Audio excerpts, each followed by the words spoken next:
Welcome to the Wingman Show. I'm Commander Drew Brown. My wingman, the guy who watches my six, my very good friend. Welcome, Dr. Paul Thompson. What's up, Brother Paul? How you doing today? Good morning, Mr. Drew. I'm doing very, very well. I'm glad to be with you on another day. Hopefully we'll have another show that will entertain and inspire someone to do something good. That's right. Inspire is the word. All right. Well, we got our quote for today, and it is a Drewism. This is my quote. It's hard to talk to someone who doesn't want to listen, so don't. I'll say it again. It's hard to talk to someone who doesn't want to listen, so don't. What do you think about that little quote? Well, that's true. You know, as soon as you said that, it reminded me of a dear friend of mine who was trying to give some advice to a young man many years ago, decades ago, about something that he should do to get himself ready for the world of work. And this seasoned corporate professional listened to this young man who was in his 20s saying, No, I'm not doing none of that stuff. These people got to get ready for me. And I remember his words to me then, Paul, at that point, I knew I was dealing with the fool. And I just left him alone. I talked to him yesterday, actually. It just brought that to mind. But it's true. It's true, you know, and I guess he took your advice without even knowing your advice or knowing that 40 years ago. But it's still true, you know. What were you talking about, Alonso Ball? I thought you were going to go in a different direction here. Well, okay, I don't think he was a fool at all. But Alonso Ball, people don't know, is a basketball player, very good basketball player. If you follow basketball, played for UCLA for 1 year, drafted very high, and he went to the Los Angeles Lakers. Had some shooting woes, traded to the Chicago Bulls. Still a good player, but he hasn't played in the last year plus, and is probably going to miss the next year because of knee injuries. He's had knee surgeries. It's unfortunate, and people are wondering if it has something to do with the shoes he was wearing. Well, why don't you explain a little bit about Alonso Ball, because he's just not a regular basketball player. He was brought on the scene by his very outspoken and I thought a little bit eccentric father. Yeah. His father is LeVar Ball, right? Is that right? Yeah, LeVar Ball, who is a larger-than-life character who basically built kind of a basketball dynasty. He's got 3 boys, and they're all professional basketball players. I think one is in the G League. And LaMelo, though, is at the Charlotte Hornets doing very well. Yeah, doing very well, obviously. So, you know, father pushed him. He was successful. And they try to come up with this, I think it's called Big Baller Brand, name of the sneakers and other products, Big Baller Brand. And they're pretty expensive. I think they were going like $495 a pair. He had slippers for $200. $200 a pair, $495. That would cover my sneakers probably for about 5 years or so. But anyway, I'm not at that level. Anyway, there may have been some problems with the shoes, and that may have led to his injuries or contributed to some of his injuries. Really, what you're saying is that his father tried to start a new shoe brand. He made his sons wear that shoe, and it's possible that he messed up his knee because of that shoe, Big Baller Brand. That's what your analogy is. It's possible. I don't think it's been proven, but that's unfortunate. But as an entrepreneur, might have been $1 billion seller, but apparently that's not the case. Well, you never know unless you try. Well, welcome to the Wingman Show, everybody. Check out our jets behind us. Paul has a Blue Angel F-18 behind him, a Hornet. But I have Dr. Paul's picture from last week behind me, because I will tell you what, that picture behind me means that you're in the groove landing on an aircraft carrier. And Dr. Paul and I have seen this very picture many times in our life. Matter of fact, I have over 300 aircraft carrier landings on the USS Nimitz alone. But I just love this picture. Everybody out there who can hear our voice, thank you so much for listening to our show. If you can hit us up on Instagram, we'd appreciate it. YouTube, we put pictures up. You can see how good looking Dr. Paul is. Hit that subscribe button. And, TikTok, Thread, Twitter, whatever you can, watch us. We really appreciate it. And especially Apple Podcasts. Give us a review. We really appreciate it. We also have a flow line, frequent flyer flow line that you can ask us any question you want. Write us at www.wingmenshow.com, wingmenshow.com, and you can ask us any question you want. We have a question later on in the show that somebody wrote us. Well, let's talk about Cassius. I love that name, Cassius. And Cassius is 120 years old now. Cassius was born the year the Wright brothers started. Who is Cassius, Dr. Paul? Yeah, Cassius is a tortoise, and he's at a... No, Cassius is a 16-foot alligator. Oh, I get my animals mixed up. You're right. That's right. That was the other guy. That was the other one, the oldest dad, the oldest father. Right. Okay. Yeah, I'm sorry. He's a crocodile from he's in an enclosure or encampment in Cairns, Australia. So I think he comes from the nearby islands. And they believe, he was around. He's 120 years old, so that means he was around when Orville and Wilbur Wright were flying the airplane. That's correct. So who I else? love that name Cassius for another reason. Daddy trained Cassius Clay, Cassius Marcellus Clay. And that's what I met him as when I was, I think, 11. He was 19. And so I remember Cassius Marcellus Clay, and I always thought that was the coolest name in the world. Matter of fact, he was Cassius Marcellus Clay Jr. because his father was Cassius Sr. Now, he changed his name to Muhammad Ali because he joined the Black Muslims. And they said that Cassius Marcellus Clay was a slave name. Number one, Daddy and I were never affected by the name because we always called him Champ. So we really never called him Cassius or Muhammad. But here's the problem. My name is Drew Brown III. My father is Drew Brown Jr. My son is Drew Brown IV, and I have a grandson, Drew Brown V. How dare somebody say that's a slave name? My father was a free man when he named me Drew Brown III. He was very proud to name me after him. So I don't understand, and it's not slave, Dr. Paul taught us, enslaved name. People, the first set of people who got names from their slave masters, those are slave names. But anybody free who names their child, it's impossible to be a slave name. What do you think about that, Dr. Paul? Right, because you've got the power to name anything, whatever you want. You see all the names we see commonly today that have lots of syllables, lots of vowels, and they're kind of made up. So, you have freedom to name yourself whatever you want to. I just say as a common sense thing, try to make it reasonably pronounceable. So people I don't think that's too much there. I know some people who teach school, and sometimes if they get some complicated name is mispronounced, that anybody can mispronounce, folks get highly upset. That's ego too. I've heard of some very, very wealthy people who have complicated names, and if you pronounce it wrong, you might get terminated. And that's an extreme. Yeah, but there's something about names. First of all, if you give a very strange name, it could hurt you later on in life in your social aspect. But more than that, when I said Cassius Marcellus Clay, it tripped you out for some reason. What was up with Marcellus? Marcellus, Marcellus is kind of an unusual name. I don't know what the name Marcellus, but the first thing when I heard that, when you mentioned that was his middle name, which I didn't know, is that my mind flashed back to a movie called Pulp Fiction. And there was this very interesting scene with Samuel L. Jackson and John Travolta and three other individuals in the scene who I never seen before, never seen again. But basically, they're being interviewed by Samuel L. Jackson, basically before he kills two of the three, about Marcellus. And the line that brings it up, brings the thing to mind to me is, what does Marcellus Wallace look like? The guy says, what?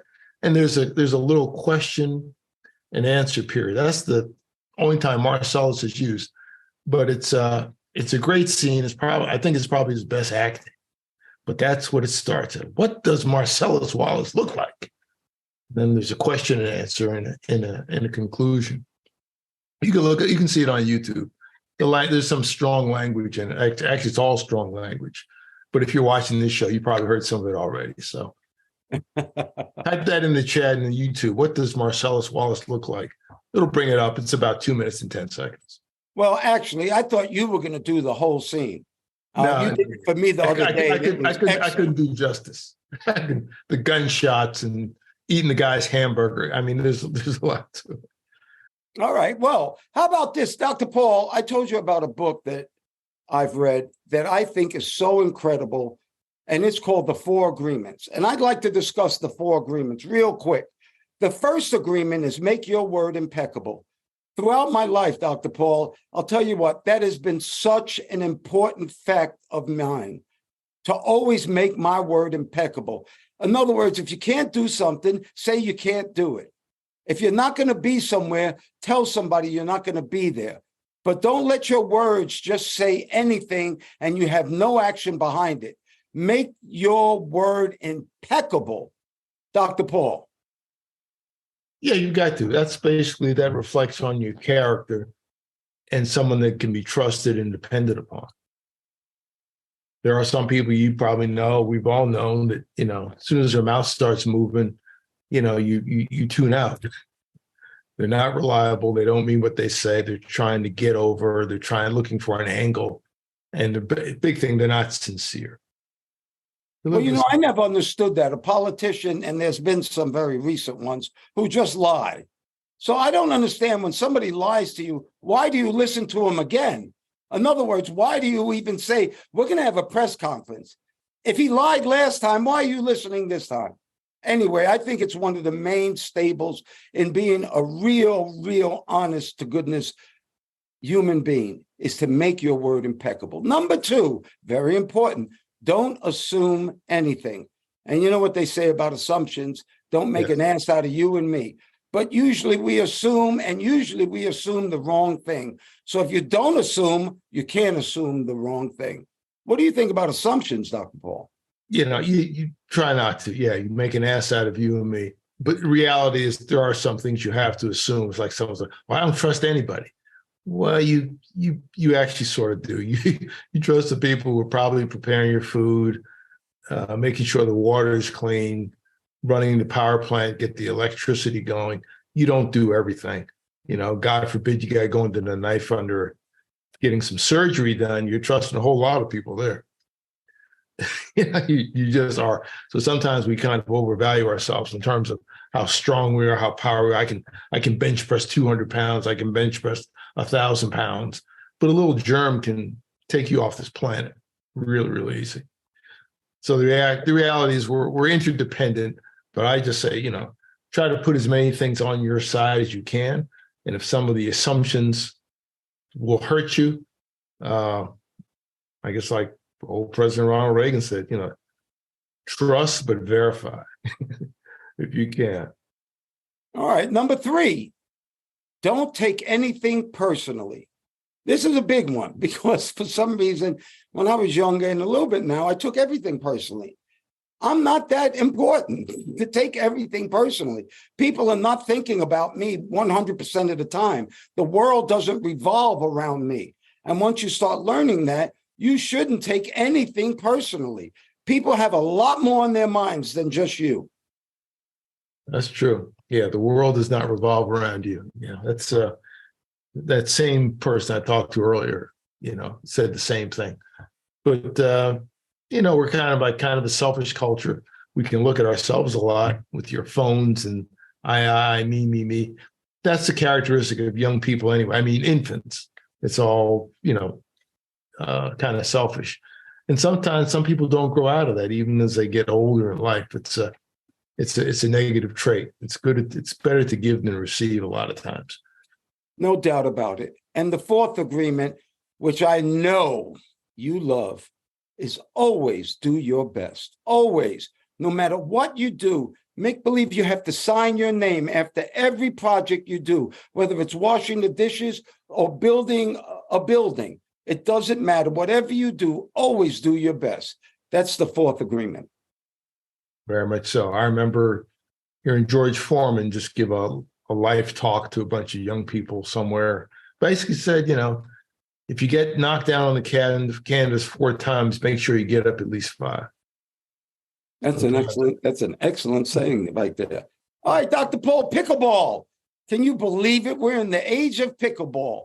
Pickleball is a cross between tennis, ping pong, badminton, and it is the rage. And the reason we're talking about it now, insurance companies are getting worried because last year there was over $500 million worth of insurance paid out because of pickleball injuries. And pickleball is now the big sport. It's not as athletic as tennis. And when I looked up the hardest sport to play, it was tennis, believe it or not. But now pickleball is played on a smaller court. Obviously, you don't have to run as far. And if you ever watch professional pickleball, them boys are popping. It's the same like regular ping pong, or you can watch the Asian community in the Olympics play real ping pong, where that ball is flying. But what do you think about pickleball? Are you going to start being a pickleballer, Dr. Paul? I never hadn't really thought about it. I've seen it advertised at the community I'm in. I think they just started like a little league a couple months ago.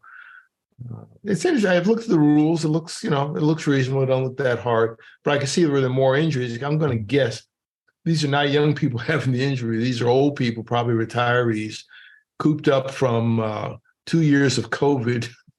Now they're out and about, haven't done anything in a long time, maybe ever, and probably don't know anything about stretching and warm up and getting regular. And something just gets pulled, which doesn't take much. That can really happen. So I'm gonna guess that a lot of these folks probably didn't stretch prior. They don't have warm muscles, and they kind of went into something really suddenly because doesn't require the same athleticism as regular tennis. It's less, but you got all kinds of people getting hurt more.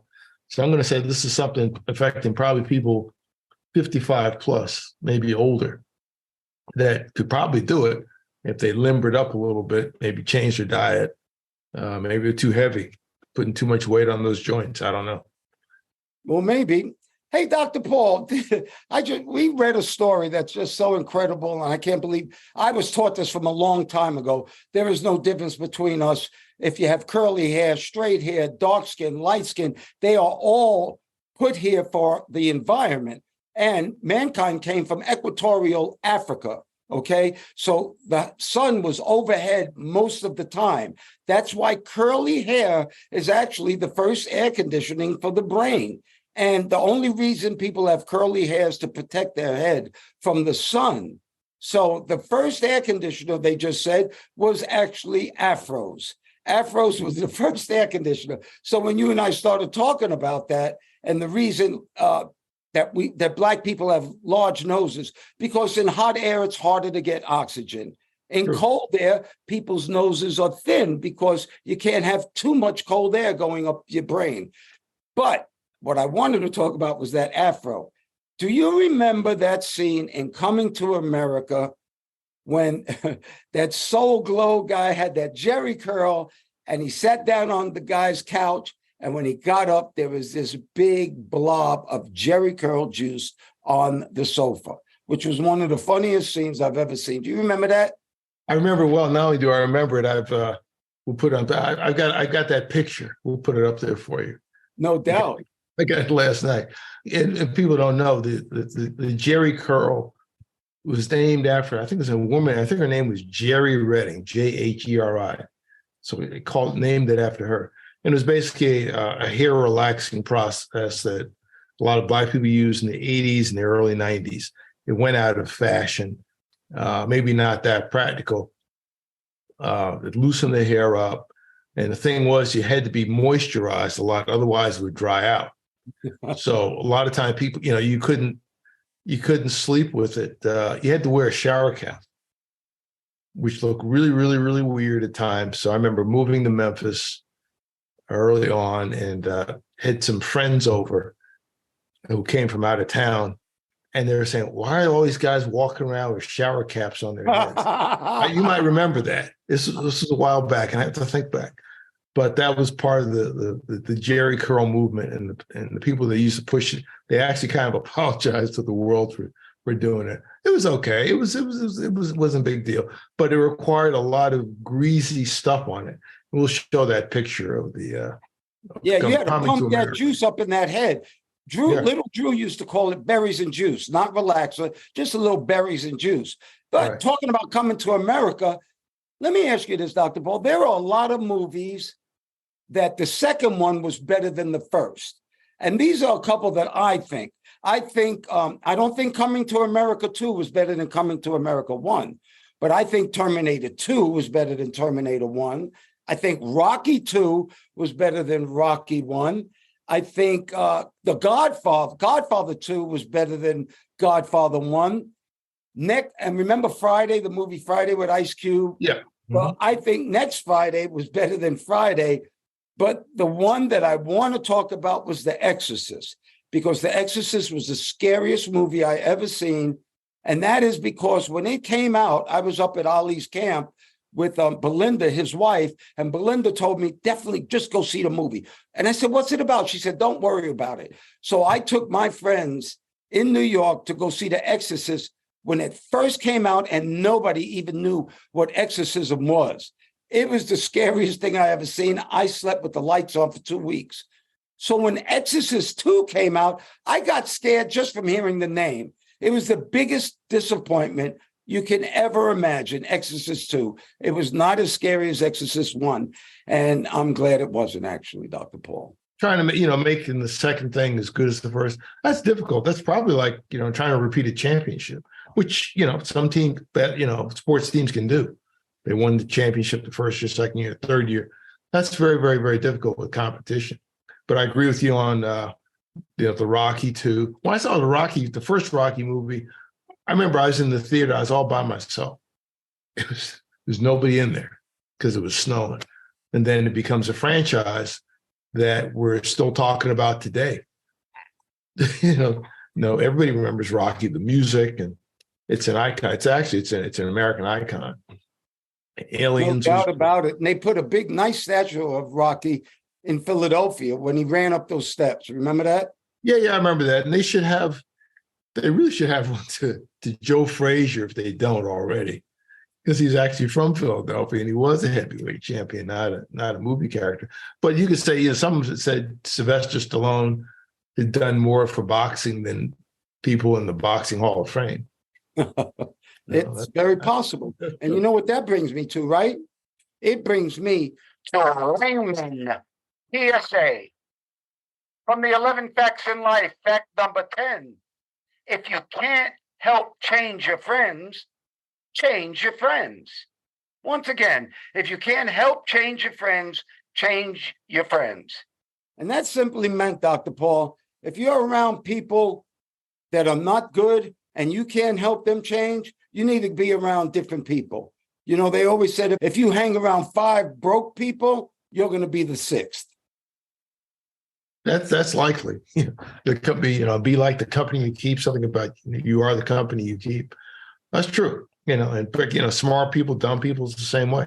Try to be around folks who are a little smarter than you. You don't have to be. It's not always good to be the smartest guy in the room or the smartest lady, or think that you are.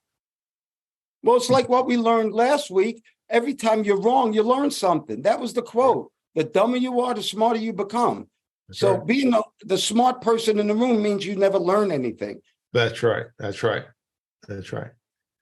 Everybody out there who are our frequent listeners, who we call frequent flyers, we have a flow line at wingmenshow.com.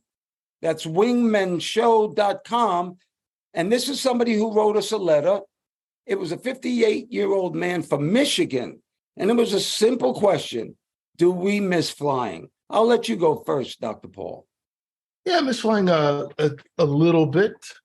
Not a great amount. I flew a lot. I enjoyed it. I still enjoyed it. And not long ago, really, a couple weekends ago, actually, I did go flying. A gentleman that I had a relationship with took me up in his airplane. It's a Stearman, a World War II trainer. I think this plane was made in like 1940 or so. He had it reconditioned, and it's a tail dragger, meaning that there's a tail wheel and it sits up in the air, which is interesting. So when you take off, typically you got to get some, wind over the wings. It pitches down to a kind of a level position, and then he rotates up slowly, and it leaves the ground very slowly. It doesn't just scoop up because it's already sitting in that position. So it's interesting. There's open cockpit. I'd done that before with him a couple other times in the years past. Very enjoyable. And we flew on a perfect day around the airport in Peachtree City, Georgia. And we were just talking on the interphone. I could hear him pretty clearly. It's hard to believe in all that quiet, the world's busiest airport was just 30 miles to the north. And not a creature was stirring, not even a mouse. It was absolutely beautiful. We were about 900 feet, flying over golf courses, doing little maneuvers. Not an air show. We did like one little maneuver at the end. No, that's really interesting, Dr. Paul. When I was flying, I never flew civilian. And I saw you in that airplane, and I think it looked like you took off at 50 miles an hour or 50 knots.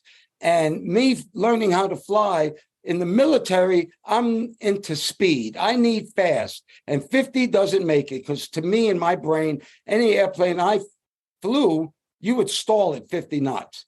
So yes. Do I miss flying? Well, put it this way. In the military, coming off aircraft carriers, flying in the clouds, flying above the clouds, doing acrobatics, flying 500 miles an hour, 50 feet from the ground, that is exciting flying. I didn't get to do that after the military. It was like I was an Indianapolis race car driver, and then I worked for Greyhound because I was an airline pilot. So I miss military flying. I don't necessarily miss flying commercial. I did love taking off and landing. I did love that. So to answer your question, I think Dr. Paul and I both miss flying. I do want to tell you about somebody, though, who likes flying, and he's a 10-year-old kid from North Carolina. I'll show you his picture, and my friend's name is Harrison Johnson. He's a 10-year-old from North Carolina who's in 3rd grade. He did a history project on Pearl Harbor. Well, he liked Pearl Harbor so much, he got his parents to take him to Hawaii to go to the Pearl Harbor Museum. He liked that so much, he raised $100,000 so his 3rd grade students in North Carolina would learn more about Pearl Harbor. When I heard all that, I thought about a wingman. And our wingman this week is Dory Miller. His name is actually spelled Doris, D-O-R-I-S, when we looked it up. But Dory Miller was a Black Navy hero. He was born in 1919 in Waco, Texas. And he joined the military because he used to work on his farm, but he needed money and he wanted to see the world and he wanted to support his family. So he joined the Navy. Why I like him so much is because he did the same thing my dad did. He was a mess attendant. So back then, blacks could not do anything other than wash dishes and shine officers' shoes. Well, Dory Miller was in that mess. He worked his way up to cook. So he was the cook on his ship. Well, when Pearl Harbor happened, when the alarms went off, he ran to his battle station just to find out that his battle station was blown up. So the next thing he did was he started carrying wounded personnel from the ship to safety. Then, after he finished carrying all those people, he actually carried the CEO of the ship to safety. Then he grabbed a 50 caliber machine gun and started shooting Japanese planes out of the air. He was never trained on this 50 caliber machine gun, and he shot that until it was out of ammunition, and they told him to abandon ship. Well, I think a couple of years later, he died from a torpedo that hit his ship. They gave him the Navy Cross, but my daddy loved him some Dory Miller. And Dory Miller is our wingman for this week. What do you think about that, Dr. Paul? Yeah, it's quite a story. I visited the museum in Pearl Harbor some years ago, and I saw it wasn't a statue, basically memorial to Dory Miller. It's a nice picture of him. It's a great picture of him. And a plaque. And Great story. You know, that plaque was put there because of efforts from the Black sorority, the AKAs. Oh, wow. Yeah, I found out about that. Yeah, they launched a campaign to have him recognized. It's a very nice plaque and very nice display of him. The whole fact I can recommend the Pearl Harbor Museum. It's worth seeing in USS Arizona, and you can go on the Battleship Missouri where they signed the peace agreement between Japan and the United States with General Douglas MacArthur. It's worth doing if you're ever in Honolulu, Hawaii. It's worth seeing. It's a great story, and it's living history that it's open to the public. It's very much history. And, I'm against Black history, African American history, whatever the hell you want to call it, because we should not put those labels on it. Dory Miller is an American, and that's American history. Anything that happened to our people here in this country is American history. We shouldn't segment it. Dr. Paul, what a great show we had. And I will tell you this, anything that you deem beautiful, anything that you think is important, and anything that makes you and all of our listeners happy, may you have that today and forever. Dr. Paul, I pray for peace on this planet. Pray for peace too. And our thanks again to all those who take the time to listen, like, and share this message.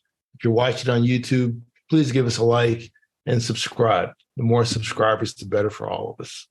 Thank you once again, Dr. Paul Thompson, my friend. Thank you for your love, your time, and that's something that we won't ever get back.